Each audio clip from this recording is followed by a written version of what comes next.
DISM, ustawi digital, jamii yenye ustawi, furaha ye. Agenda ambayo inazungumzwa leo ni agenda yenye mustakabali mkubwa sana kwa taifa letu. Na moja ya kitu ambacho inapaswa hapo baadaye kije kitungiwe hata sheria pengine za watu kwenda mahakamani na kufungwa ni jambo hili la kuzembea kumlea mtoto. Kwa hiyo awali ya yote napenda nishukuru nafasi hii kwanza kuwashukuru sana ninyi kwa kuwepo hapa.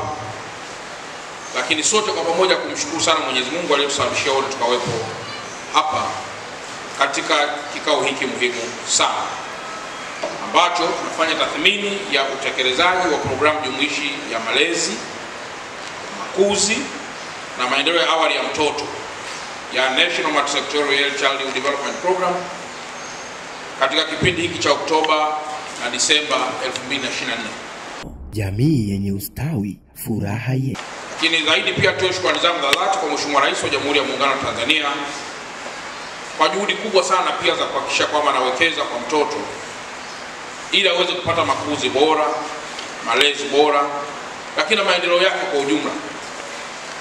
Lakini pia nipongeze sana watendaji wa ofisi ya mkuu wa mkoa chini ya utawala wetu wa mkoa wa Dar es Salaam kwa kuibeba pia agenda hii na kuona ni agenda ambayo inatoa dira katika maendeleo yetu ya baadaye.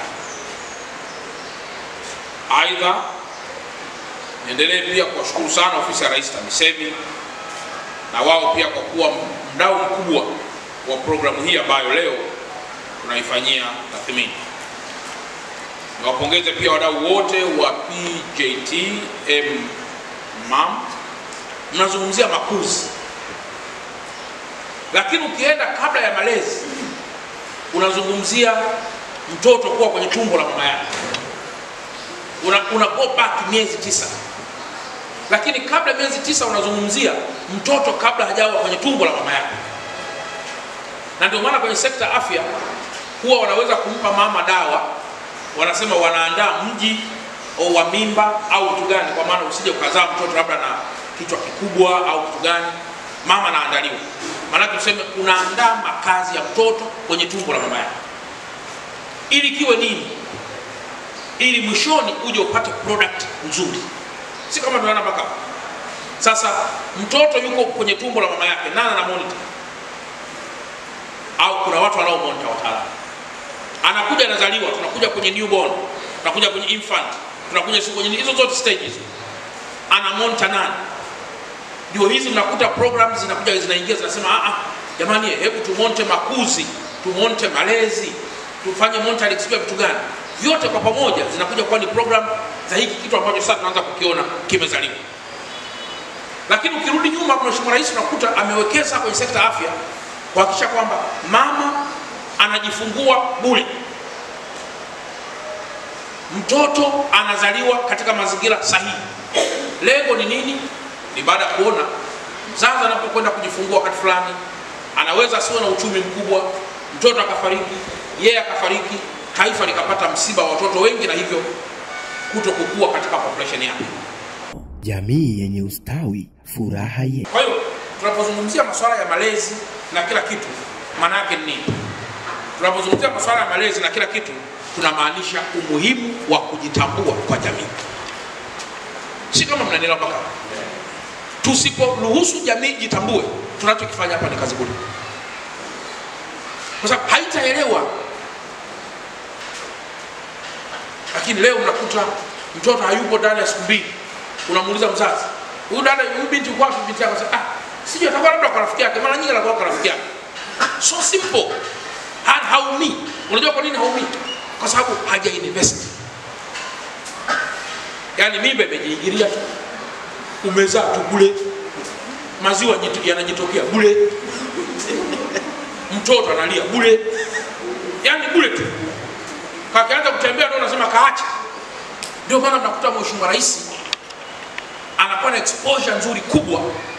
Lakini kuna muda knowledge na kila kitu zinazokuja huku chini, mtu katoa tu macho na kuangalia, haelewi, hasikii. Unajua kwa nini? The effect katika kukua zinazopatikana na cognitive development plus essential organs. Kwa sababu kwenye sensory organs maana yake nini? Kwenye sensory organs ndio tunasema pale kuna perceptions. Ndio unatengeneza perceptions. Ndio ukienda kwenye phonology kule ndani au kwenye phonetics kule ndio unakuta wanasema kuna phonetic masikizi, phonetic usafirishi, phonetic matamshi, acoustics na masuala ya articulatory phonetics. Kwa maana unapozungumza jambo wewe unapata kutafsiri. Unatafsiri vipi? Kama organs za fahamu hazifanyi kazi, kama sikio halifanyi kazi, kama sui nini hakifanyi kazi, uweze kufikia kwenye kilele cha semantics. Si kama tunaona mpaka usipofika kwenye kilele cha semantics, maana yake ni kwamba wanachozungumza chote ni kazi bure, kwa sababu semantic ndio inayokupelekea sasa, ina mahusiano na ile brain kwenye sensory organs zetu, ndio ina mahusiano na brain, ili uweze kutafsiri na kujua kumbe kitu kina maana hii. Kwa hiyo usipochunga vizuri milango ya fahamu, masikio, macho, pua, ulimi, ngozi, kuna tatizo. Kwa hiyo milango ya fahamu inapatikana wapi? Tangu kutoka nazaliwa, katika makuzi.